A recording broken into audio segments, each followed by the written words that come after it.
Hey guys, what's up? It's Jules here for WhatCulture.com, joined as ever by Cack Sparrow, by is that my new one? By Cack Widow, Ooh, Cack. by Captain America, Ash Millman. It's the Millman and the Gillman back together again for some main news, which can mean only one thing, Ash. And what is that? I think we've got to hit the jingle actually. Here's the news delivered in a flash. Time for Jules and time for Ash. Whoa! Oh, we are back. What a ride That was a big one. I almost Jeez. felt like I went into a computer-controlled city in which humans are nothing but batteries. What a segue. Let's talk about The Matrix 4. So, there was some hot news today, and that is right, you didn't mishear that. The Matrix 4 has just been announced as an official moving forward with the franchise thanks to Warner Brothers last night. Now, this is the thing. It is big news. Big news. Confusing news Yes. as well, because in 2015, that's when the Matrix Revolutions launched. The Wachowskis said that they had no intention of producing a fourth installment of the film, their franchise, sorry. And you can understand why. I mean, not to spoil it, but certain things happen that kind of... finishes. It definitely finishes. It has its own narrative. In a certain way. But that didn't stop the rumour mill from going absolutely crazy, just saying, you know, we want more of this. Obviously, stuff like the Animatrix was released alongside it. There were other bits and bobs, the video games that came out as well, suggested that there is such a wider perspective to go and delve into.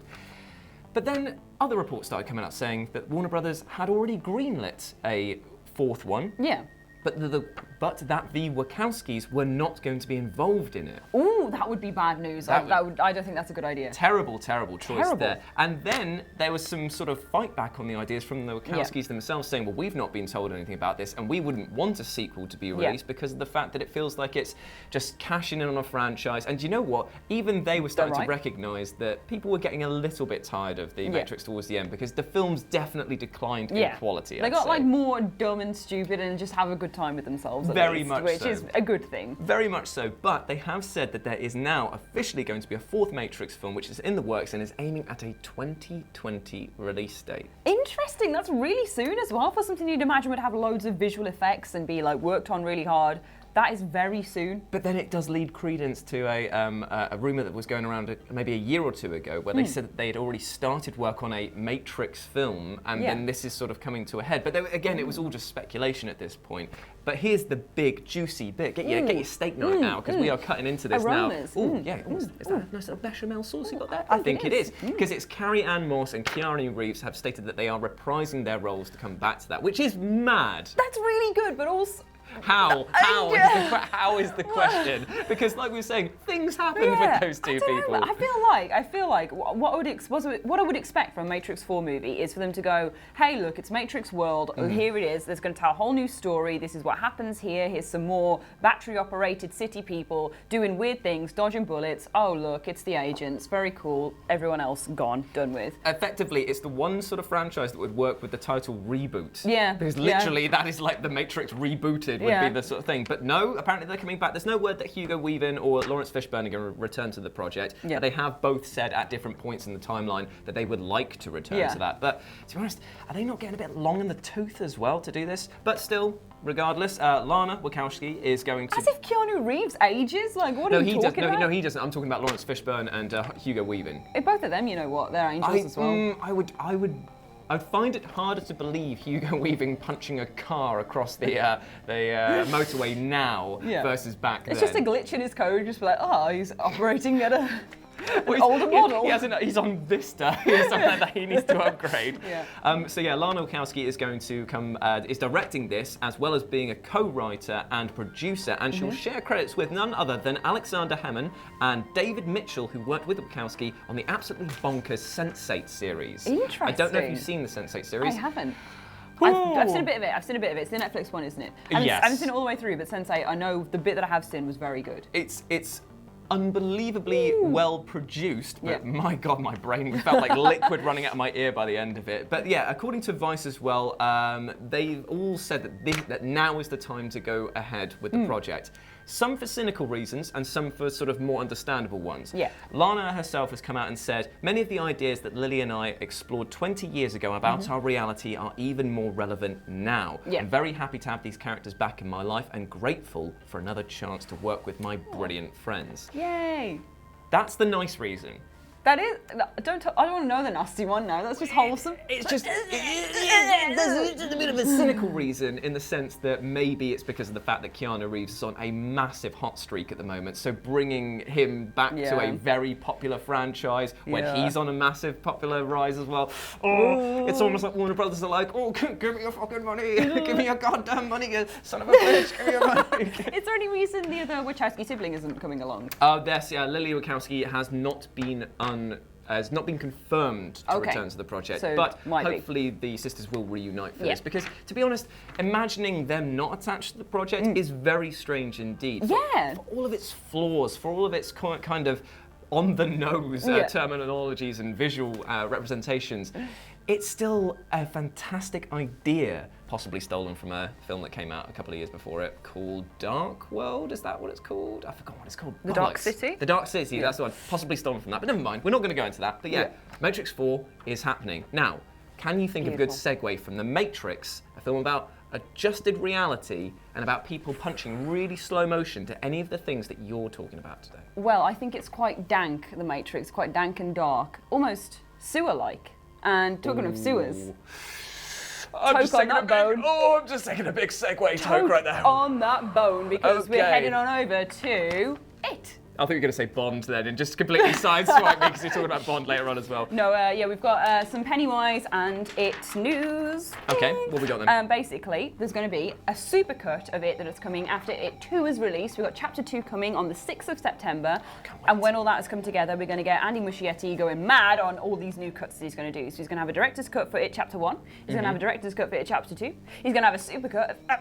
He's going to have a supercut of It Chapter 1 and Chapter 2 that he's going to do together, which is going to be probably about 5 hours long. So I hope you're ready to have your pants scared off for a good shift of work. We're going to be entering into the sort of Tim Curry TV movie length where we're just going to be sitting there just going like, whoa.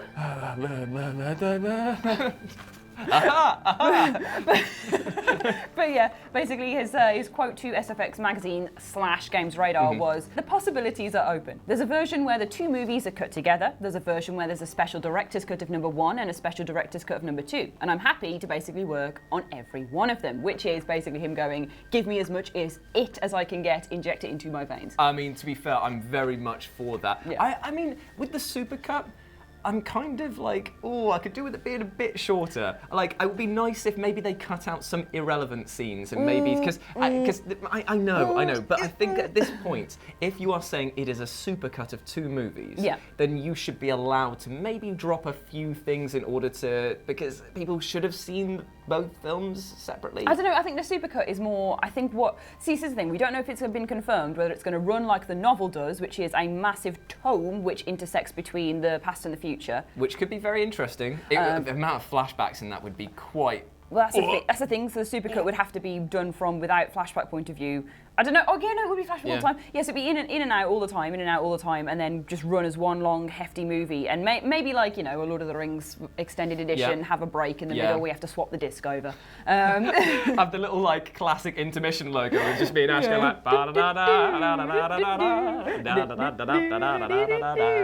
But yeah, so once all that's done with, we're not sure if it's going to be that or if it's going to be just a straight, here's film 1, here's film 2, and whether it's going to have extra director's cut features in it as a supercut, because your supercut makes it seem like the mega schlong version. Everything in it, isn't it? Okay, well, I mean, I can get behind that. Special edition of the first one, special edition of the second one, supercut potentially with extra scenes even excluded from the first 2 put into that. I mean, if you could, the more it I can get in my face, the better. The reviews for it Chapter 2 have been a little bit mixed at the moment. They are a little bit mixed, but it's to be expected when the first one was such an absolute whopper of a film that the second one people are going to compare it massively straight away and go, maybe it isn't as good. That's the general consensus, is more that people are going, is it as good as the first one? Yes. I'm not sure. Which is a fair comment. Yeah. So, I don't know, I'm ready to see it. I think it's going to be good either way. People are absolutely hyping up Bill Hader and saying how amazing he is. Like the performance of a lifetime, I read that they'd given that, so that's pretty good. Speaking of the performance of a lifetime, let's talk about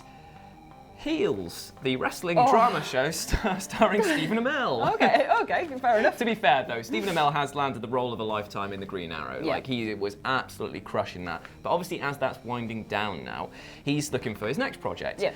And weirdly enough, he decided that going from a superhero TV show that he'd go to a wrestling drama show called Heels. Similar. It's an Similar. It's an 8-part series, and thanks to Deadline, we know that it's going to be headlining on Stars, and it's going to apparently be focusing on two brothers who are desperately trying to make an independent wrestling promotion work in a close-knit Georgia community. It actually does sound like it could be really fun because obviously Georgia, like, it's a very well-known area for wrestling, but I imagine that there's sort of like when they use the word close-knit, it means that there's going to be sort of like personal drama influencing stuff, kind of like how Glow tried to get a lot of like personal drama into that. So I'm looking forward to that. There's no sort of like consolidation on when the timeline is, like whether or not it's going to be set back in the 80s or like the territory days, or if it's going to be something there. I mean, I know your wrestling knowledge is huge. Yeah, it's massive. I mean, massive. Who's your favourite wrestler again? The Stephen the Stone Cold Austin. And what's his special move? The slam dunk. Yep, that's it. Cool. Yeah, so it's going to be written by Community's Michael Waldron and with the Stanford Prison Experiments Kyle Patrick Alvarez directing. Those are two very big names, but not as big as some of the stars who might appear on the show itself. This is the interesting bit. Because Stephen Amell has managed to do some actual wrestling. He did the wrestling matches in AEW. He's worked with WWE as well. Like both sort of like coming in, not doing too well, but it's just proving that he's got a real passion for the sport. And Cody Rhodes, who is I've heard that name. Do you know why you've heard him? Because he's the most dashing man in the world. He be why. He is incomprehensibly beautiful. He's got a smile that makes your knees weak. He's got a haircut that you can set your watch to, and a wife that just seems lovely. Oh, that's and he's got an amazing dog as well called Pharaoh.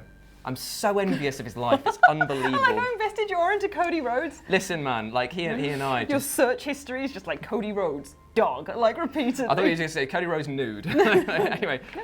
No judgment. Anyway, so Cody has actually worked with him before, and they're quite good friends outside of it. And he's actually expressed an interest in working with Amell on this new project because he put a tweet out to him saying, asking Cody for help, and Cody replied with, "And yeah, of course." So could that mean that we get to see him join the Canadian in that new show? Maybe. I hope so. And to be honest, here's another thing. I'm just going to plug the wrestling channel as well. If you're not familiar with the fact that we do a lot of wrestling here at What Culture, then what are you doing, man? It's one of our biggest channels. Go subscribe to that as well, because you'll find out more news about this and probably other things as well. Assumedly. But let's cap things off. Let's cap things off with a bit of news. What we got? Cap things off like a gun? Bang, bang. Whoa, James Bond.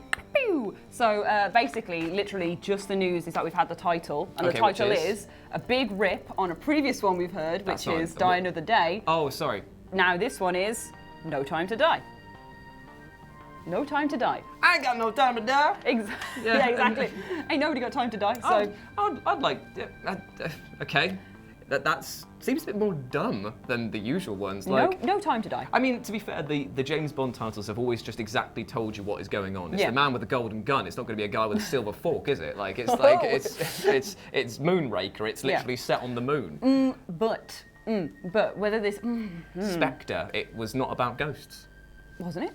Not the one I watched. The one I watched was just very disappointing. No, but No Time to Die, maybe it's about, I don't know, Die's in the title, and we know we're getting a new riff on 007's character with Lashana Lynch. That kind of betrays the kind of movement that they were saying before. If they're stating that we're going to get sort of like a new Bond, and we're getting a new female perspective on this, and a new slant, whatever the case may be with that, and whatever your views on it will be, I just think that the title betrays that motive by saying, I've got no time to die, James Bond doesn't die. But maybe it's a riff on it. You think that I was going to be replaced by this person? No. Oh, but maybe we don't know. Maybe they're finally going to have like some self-awareness of it and like spin the title the other way. Maybe. They have tried, at least tried to move Daniel Craig's Bond into a sort of more sort of, I mean, he's still a monster. Like, he's still an he's a cold-blooded killer, and he's probably got a that looks like a pepperami. But anyway, there we go. So No Time to Die. And unfortunately, we have run out of time for news. If you want to go follow us... Is it our time to die? Oh, it's yours time to die. You die every time you get on camera. Yeah. Why don't you close out the show? Go on. All right, guys. Right, so that's been the news. I'm having a lovely time. Should we jump in and carry this? Yeah. Okay, right. Okay, so. I'm dying on camera again. So if you want to follow us, you can do so at RetroJ with a 0 for myself, and you can follow Ash Millman. At Ash Millman, surprisingly enough. Typical Ash indeed. Right, thank you so much for watching, guys, and we will see you hopefully tomorrow, but more likely in about 3 weeks' time. Bye! Big news.